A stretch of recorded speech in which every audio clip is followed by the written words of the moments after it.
Halo, selamat pagi. Kita bertemu lagi di tutorial di sini. Tapi hari ini agak sedikit lain karena saya akan memberi tutorial tentang tools yang kita pakai untuk work from home. Zaman sekarang kita harus bisa dengan era seperti ini, kita harus bisa bekerja dari rumah dan kita harus tahu apa saja sih yang kita butuhkan. Nah, kali ini saya akan bercerita tentang salah satu tools yang bakal kita butuhkan banget di era work from home ini, namanya adalah Dropbox. Kalau teman-teman tahu tentang misalnya Google Drive, ini sebenarnya mirip, cuman ada beberapa fitur-fitur lebihnya dibandingkan dengan Google Drive.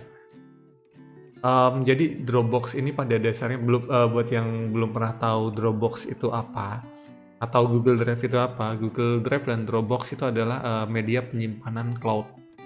Cloud itu jadi gini, ada orang punya komputer server di sebuah negara di sana, kita meminjam harddisknya dia.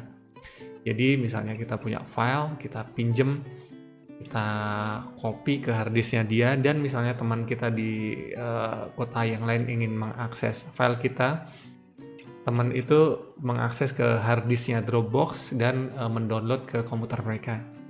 Kurang lebih kayak gitu, cuman prosesnya ini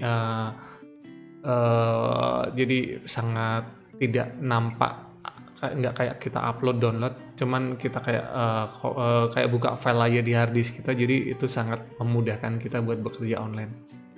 Nah, jadi untuk menggunakan Dropbox, Dropbox ini ada versi gratisnya yang bisa kita pakai. Demikian juga dengan Google Drive. Jadi untuk bisa menggunakannya kita cukup login di dropbox.com. Di sini ada versi berbayarnya, profesional, standar, ada biayanya. Tapi ada juga versi gratis yang kayaknya ini nggak ditulis di sini, sebenarnya ada. Kita tinggal sign up dulu. Ini ada sign in. Nah, ini tinggal create new account. Nah, teman-teman tinggal menulis nama, email, password, atau sign up with Google kalau teman-teman punya. Ini misalnya teman-teman punya Google account, teman-teman bisa bikin akun baru pakai Google. Setelah itu, teman-teman bisa download the apps. Jadi ini saya nggak sign up karena saya udah ada download the apps. Nah, dia langsung download. Ini saya kebetulan pakai IDM. Kalau enggak nanti ada di sini dan dia langsung menjalankan Dropbox itu. Ini diikuti aja perintahnya, dia download di mana, milih foldernya di mana, diikutin aja. Dan kalau misalnya sudah selesai, nanti dia akan membuat shortcut. Ini di sini saya ada Dropbox di sini. Saya bisa double klik. Dropbox sekarang baru, jadi tampilannya kayak gini. Oke, ini sebenarnya kayak browser biasa, tapi dia lebih didedikasikan di Dropbox. Jadi ini adalah folder Dropbox di harddisk teman-teman. Nah, keunggulannya Dropbox, dia ada yang namanya Smart Sync. Smart Sync itu teman-teman kalau lihat icon di sini dia ada cloud tapi abu-abu. Dia berarti dia nggak ada di harddisk saya. Dia bisa dilihat tapi sebenarnya filenya nggak ada. Atau nih banyak. Tapi kalau misalnya ini hijau centang kayak gini nih, jadi dia ada sebagian ada di harddisk, sebagian enggak. Ini bisa kita buka. Nah, ini ada file yang centang hijaunya full, berarti dia ada di harddisk kita.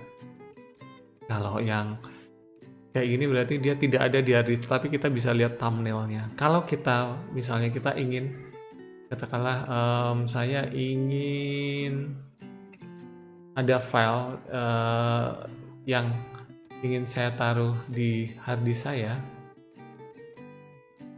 kita tinggal, misalnya file SRT ini ya, ini kan masih abu-abu, kita tinggal ini ada klik kanan, Smart Sync, ini dibikin lokal itu berarti dia ada di harddisk kita dan bisa kita buka.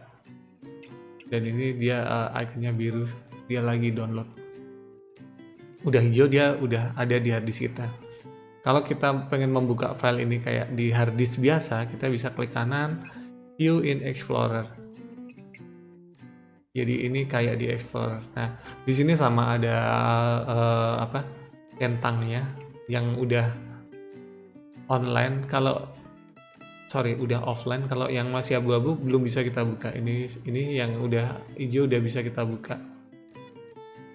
Kita buka artinya kita play aja di hard disk kita. Ya sudah bisa kita play. Nah, kalau kita pengen berbagi file ini ke teman kita di somewhere di mana gitu, kita bisa diklik kanan. Misalnya cuman file ini ya, klik kanan. Ini ada copy link. Oke. Dia langsung meng-copy link dan kita tinggal men-share link itu ke teman-teman kita. Misalnya, ini adalah link download yang bisa di-share ke teman-teman kita. Bahkan kita juga bisa men-share folder seperti ini. Ini bisa juga kita share juga.